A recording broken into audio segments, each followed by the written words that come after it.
to sites like Najat and others out there that are regime managed and driven. گفتگو با جف باردین، مدیر شرکت ترستون 71، پیرامون بسیج هماهنگ سپاه پاسداران و وزارت اطلاعات و مزدوران علیه اجلاس جهانی ایران آزاد و رئیس جمهور برگزیده مقاومت. طی این فعالیت 60 ساعته با بیش از 111,000 توییت، آنها تلاش کردند پیامی را که از کنفرانس آنلاین می آمد به پایین برانند. شاهد بودیم که بسیاری از اینها با استفاده از کلمات رکیک و فحاشی و تلاش برای تکرار فحاشی عرضه می شوند. فرد فریبکار که در این مورد رژیم است، باید به هدف که در این مورد مجاهدین هستند دسترسی داشته باشد و پاسخهای افراد را ببیند تا بتواند کارزار فریب را تنظیم کند. اینها بخشی از آماده سازی کارزارشان در 17 ژوئیه بود که هدفش پر کردن فضا با اطلاعات منفی در مورد مجاهدین خلق ایران بود. وقتی آنها تا این درجه و تا این سطح بسیج می کنند، 60 ساعت انتشار اطلاعات منفی علیه مجاهدین خلق به وضوح نشان می دهد که آنها از این سازمان می ترسند. این که رژیم همه منابعش را صرف این اجلاس کرده نشان می دهد که گردهمایی آنلاین ایران آزاد تهدید مستقیمی علیه رژیم است. یک دوجین از نواحی بسیج در تهران و اطرافش هستند و حدس می‌زنیم در سایر شهرها هم چنین مواردی وجود داشته باشد. نیروهای بسیج قدس ناحیه 5 را به صورت آنلاین منتشر کردیم.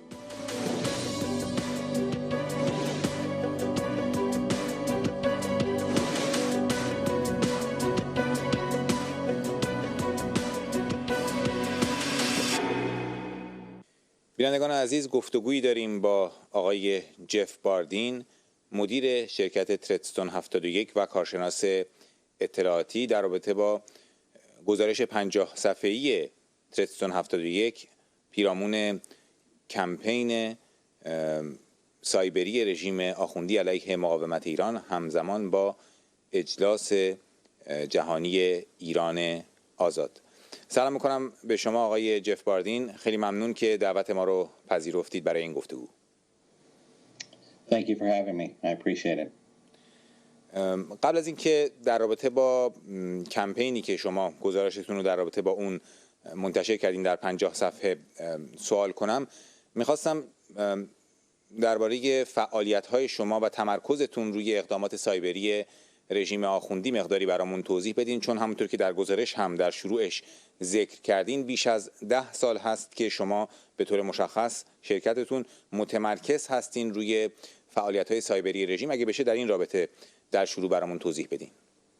Certainly. We really started following Iranian activities at the beginning of their I guess the genesis of their hacking activities, starting with groups like Ashiani, Digital Security and others, and following in their forums, tracking their activities, tracking how they learned and built things, how they started offering their own firewalls, teaching their own classes, holding their own information security courses, teaching hacking, talking at various universities around Iran, including Sharif University. Many of these folks taking classes then at these locations. So we started in the early days following them when there was the hacking that they were performing was defacements and kind of low level, and over the years followed their capabilities through the advent of Stuxnet and how the Iranian regime shifted at that time into a different perspective, making it a national imperative to create cyber operations capabilities, both defensive as well as offensive. So it's been years of following them, tracking them, watching them, to the point where we've been able to identify some of the hackers to the point where we know where they go to work out at fitness centers, what time they go, what potential routes they might take, what they paid for their apartments, and what cars they're driving. So we follow to that degree as much as we can with the available information. And it's been following this historical growth and capability to the point where they're now a well-honed and driven operation that is controlled by the highest echelons of the regime. In the early days, the regime didn't pay much attention to them. But I'd have to say that Stuxnet was a turning point where a lot of these folks that were freelance hackers were being co-opted and given ultimatums to participate, or something else may happen. So it's been a long haul with them, but it's happened fairly quickly. But in internet years, that can be pretty short. But it's been very interesting to follow them over the years, how they've gone from. حالا بپردازیم به گزارش شرکت ترستون 71، شرکتی که شما مدیرش هستین، در رابطه با این بسیج سایبری رژیم همزمان با گردهمایی جهانی ایران آزاد که در آستانه 30 تیر 99 برگزار شد. شما در این گزارش این رو گفتین که برخی ناخواسته وارد این کمپین رژیم شده‌اند و بعد از شیوه دانبار نام بردین. چرا و چطور به این نتیجه رسیدین؟ و می‌خواستم مقداری هم در رابطه با همین شیوه دانبار که ذکر کردین در گزارش برای بیننده های ما توضیح بدین.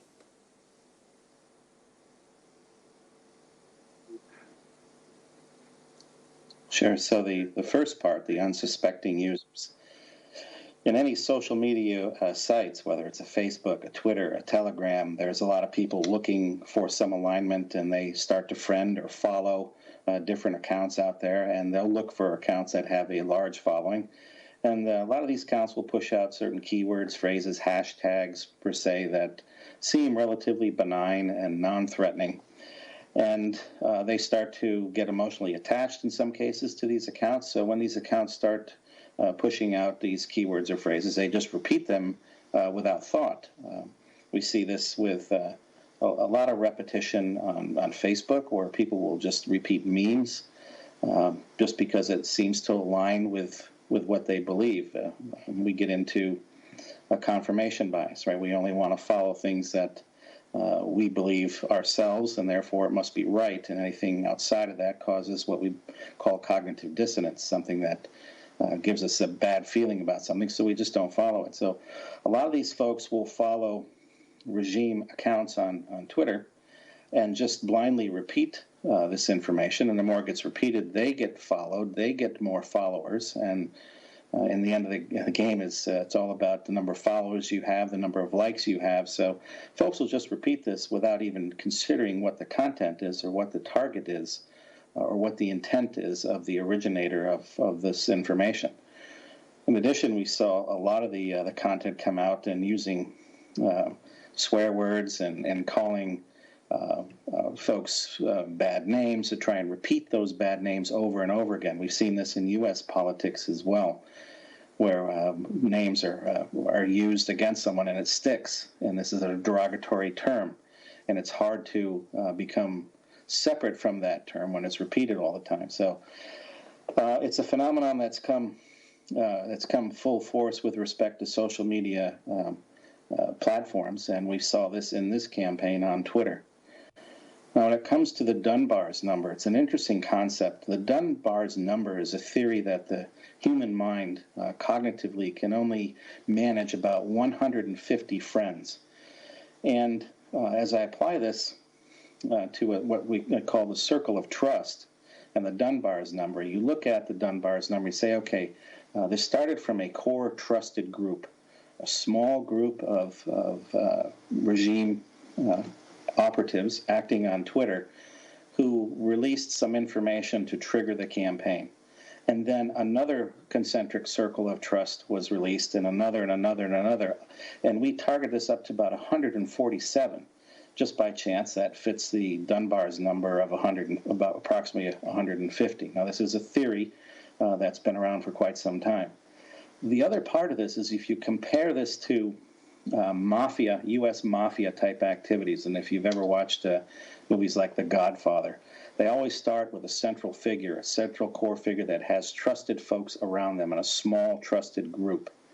And then, so you have a Don, and then you have a consigliere, the counselor who counsels the Don, and then you'll have an underboss, And then from the underboss, you have multiple different capos and captains. And then under that, you have soldiers. And then another circle is soldiers, you have associates. And as you go further and further out of the circle of trust, that Dunbar's number, there's less information flow, but they're just respond with blind obedience.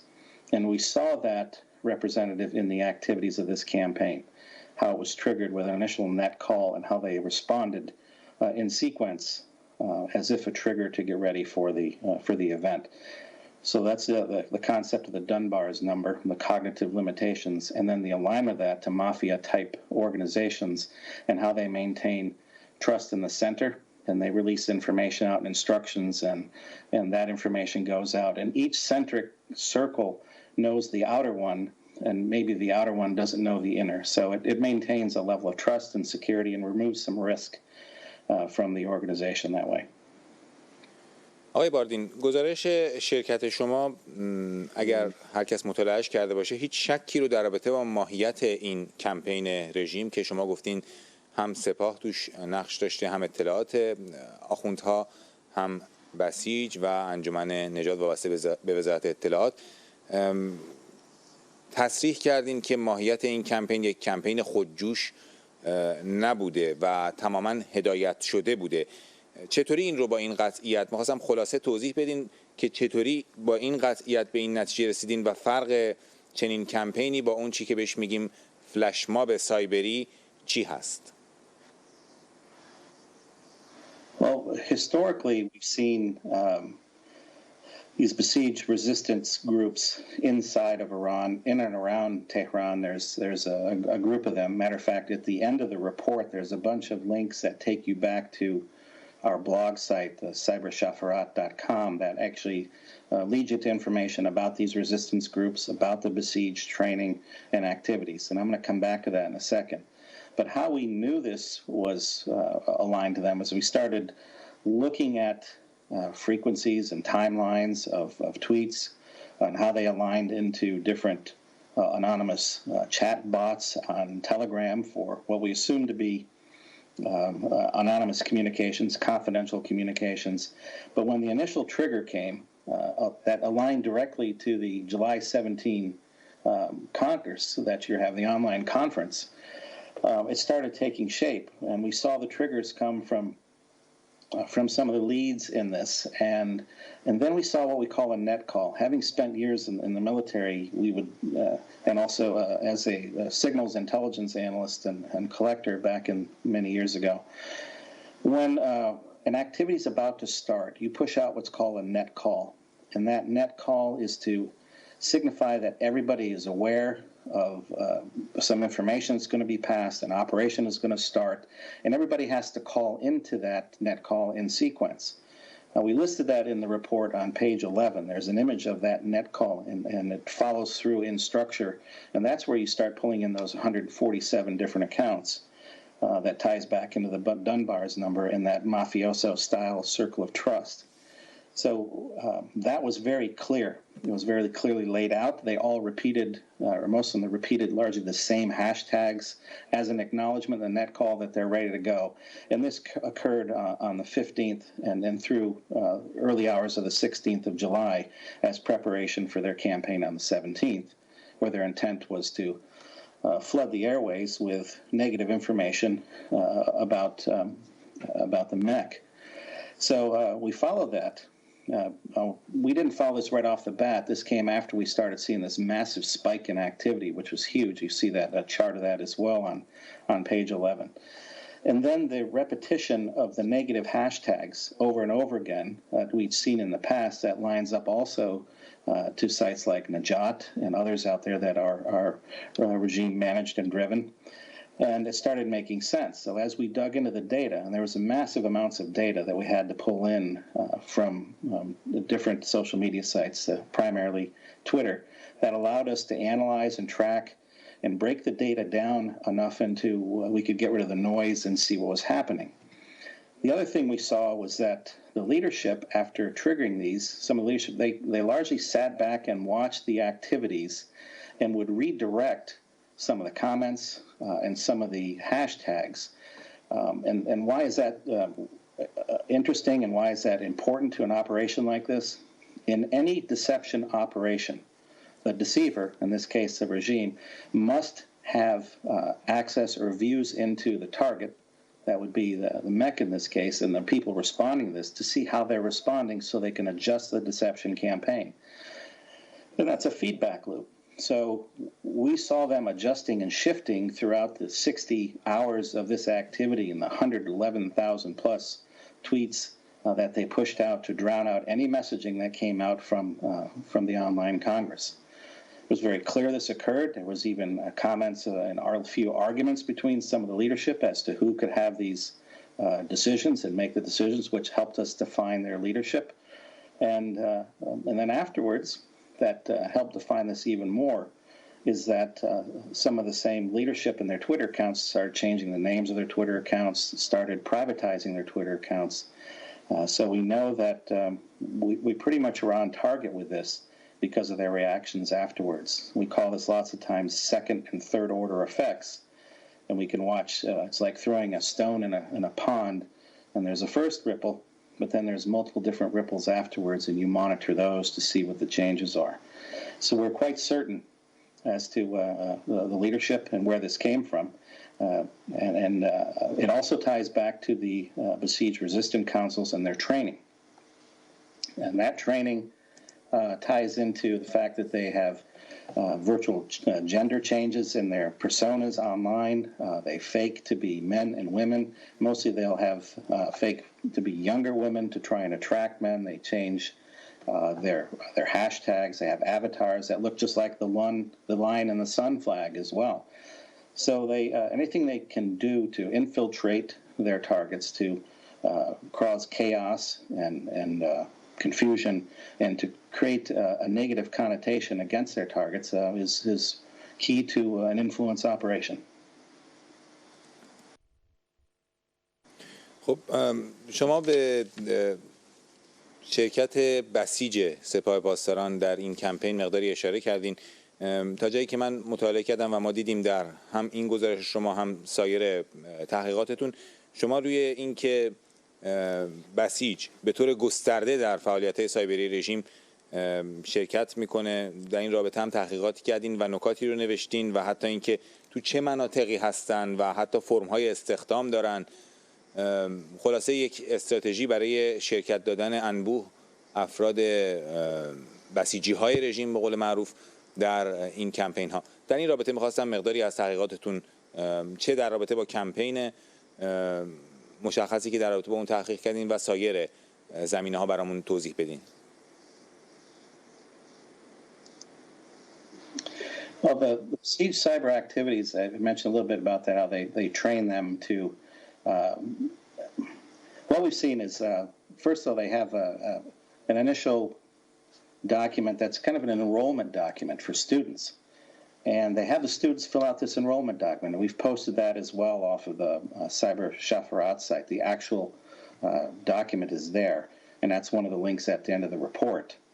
If you go to cybershafarat.com and search on Besiege, that will come up. Or also you can follow the links in the end of the report. But what they're looking for is they track the national ID numbers, the national codes, dates of birth, marital statuses, education, their religious preferences, academic levels. They're trying to filter out who they think would be trustworthy and follow the revolutionary ideals.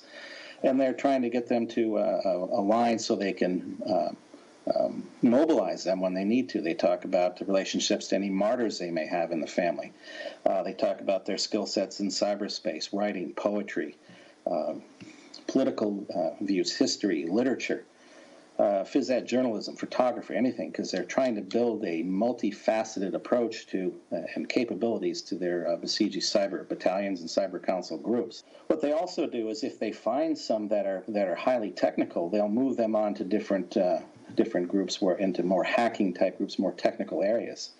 They'll take the young, though, and they'll use them for low-paid jobs to actually propagate information across the internet that just floods the internet with positive information about the Iranian regime.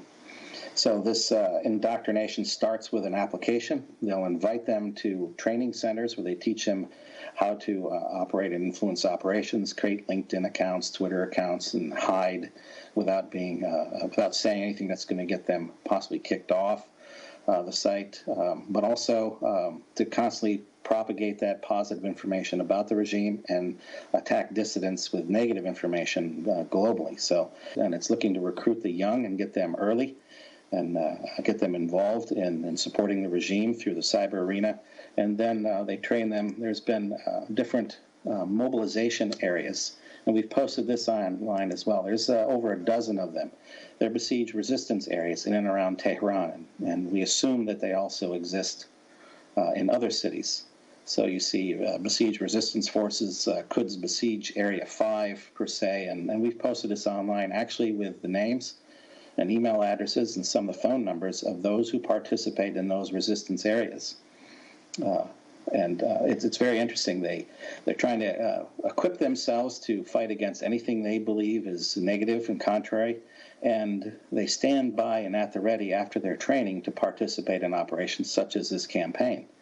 And they're called upon to do it, and they're given instructions, and then they propagate the message of this campaign. And then when they're told to stop and cease, and everything slows down, they stop the operation. This was a 60 hours of activity. So they've got management that manages over the top of them, and then they may have ties into the IRGC or the MOIS as well, where they get their instructions through usually a single person. Now, we've been able to confirm this by having direct conversations with hackers and others inside of Iran who've come forward, and not to be named, but who've confirmed our thoughts on this. And yes, there's a potential for deception, but we already had the documents, so we're actually looking to confirm them. And we did get that confirmation. So this is a well-honed, well-oiled operation, very well structured and led and managed, and I'm sure we're going to see more of it. بله، خیلی ممنون. بعد از انتشار گزارش شما توی گزارش از یک هسته مرکزی کمپین اسم بردین و حساب‌های مشخصی رو ازشون نام بردین که اینها برخیشون شروع کردن کمپین رو، برخیشون هدایت کردن که همین عوامل اصلی کمپین رژیم بودن و افشاشون کردین. اینطور که دیدیم برخی از اینها، البته توی گزارش هم بود که یکی از تاکتیک‌های رژیم، شیوه‌های ردگم کنیش اینه که دستگیره‌هاشون رو عوض می‌کنن، هویتشون رو تغییر میدن، که ظاهراً بعد از گزارش هم باز برخی از همین حساب‌های مربوط به هسته مرکزی این اقدام رو کردن. تحقیقات شما در این رابطه چه بعد از گزارش چه قبل از گزارش به چه نتایجی راه برده؟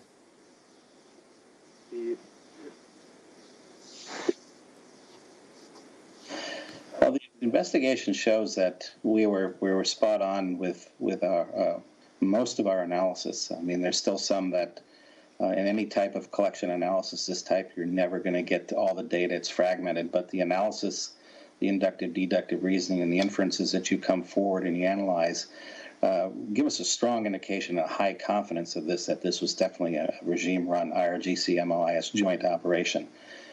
We've seen some of the core accounts like Kaf Aleph and Coyotrara and others out there, Coyote, and actually shift and change, especially Kaf Aleph, where he initially changed his Twitter name with extra letters at the end of it to think that that was going to throw the scent off from his initial identification. And then when we identified that change again, he shifted again to a new name and then took his account private.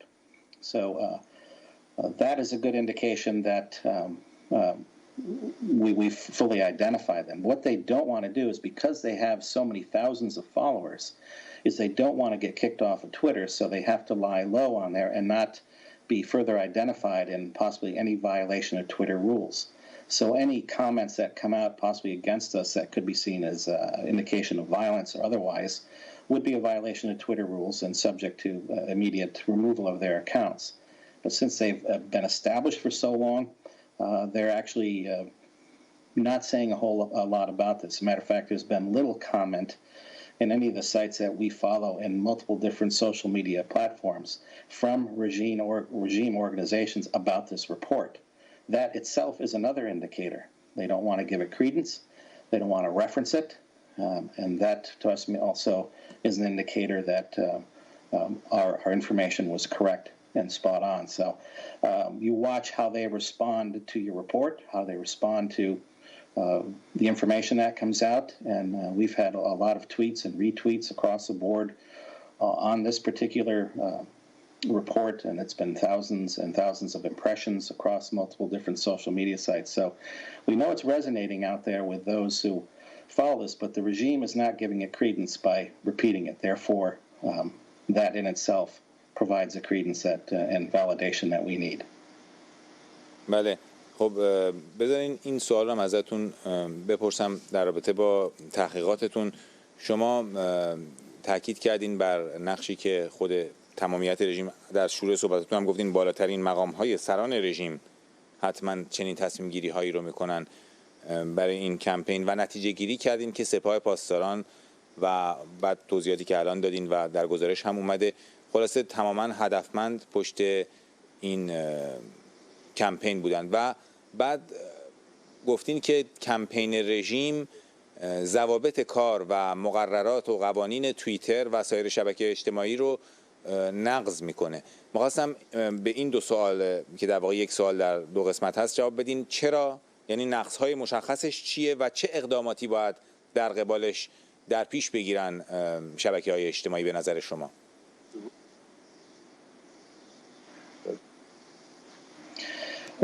When you threaten violence against someone on Twitter, that's a direct violation of more than one of the Twitter rules. It specifically states it. Now, getting Twitter and others to apply these rules has been rather difficult from time to time. You have to clarify and share with them. Now, this report's been shared directly with Twitter, and we were hoping that they would respond to this by removing some of these accounts. Some accounts have been removed. The core accounts, though, many of them are still out there, but things shift and change, and it's almost like a whack-a-mole. Even if one is removed, they will reestablish another or shift responsibilities, to a different account or possibly even take over that account. What we've seen here, though, is what's amazing about it is the fact that they are mobilizing to this degree, to this level, and having 60 hours of negative content against the MEC shows that they are definitely fearful of the organization, that the online Congress and the thousands of people that participate in that conference represents a direct threat to the regime. So it's having an impact, definitely have an impact if they're going to expend this amount of time and run such a well-oiled operation as they have here. So I think that we need to look at it from the positive perspective that even though they did have an impact on the online conference, the fact that they're expending this many resources, at least to this one and they will to others, shows that there is an impact and they're afraid of the organization, and they know that they're operating largely on a bed of basically of straw here, and internally they know that the young are not satisfied. There's massive unemployment, there's dissatisfaction, high prices, the sanctions are having an impact, they're not happy, and I think that they realize that they're on shaky ground. And so anytime that they can try and put this down or put something down as a counter to the revolutionary ideas, they'll do so. But to this degree, to this level, that showed this amount of activity, it definitely shows that they're afraid of you. بله، خیلی ممنون. حالا آقای باردین در پایان به عنوان سوال آخر ازتون میخوام که شما به طور محوری و خلاصه نتیجه گیری های گزارش رو یک بار برای بیننده های ما بگین. این گزارش 50 صفحه‌ای که شرکت ترستون 71 تهیه کرد، یه قسمتش هم در خود گزارش تحت عنوان دستگاه استراتژیک گفته شده که به چه نتایجی دست پیدا کردین بعد از این تحقیقات خیلی فشرده. می‌خواستم اینجا نتیجه گیری های اصلی گزارشتون رو در رابطه با کمپین رژیم یک بار برامون بازگو کنین. The conclusion really here is, as we go through it, we definitely have high confidence that this was run by the IRGC and MOIS together. We believe that with high confidence, they're targeting the National Council of Resistance of Iran, the NCRI, and the organization. The spike in activity was very clear. They're very well organized in their influence operations. This was not a hacking operation, but this is another facet of their capabilities that shows along with their hacking activities, they also have built capabilities in social media influence, disinformation, misinformation, and that it'll continue. One of the major things here is we would hope that Twitter and other social media sites would tighten up their rule sets. Now, in America, we believe in free speech and having speech out there, but it's also comes to the point where some of the speech is advocating violence and possibly sedition or insurrection, whatever it is, and some of that needs to be tempered somehow. Social media sites definitely are being taken advantage of by the likes of the IRGC and the MOIS.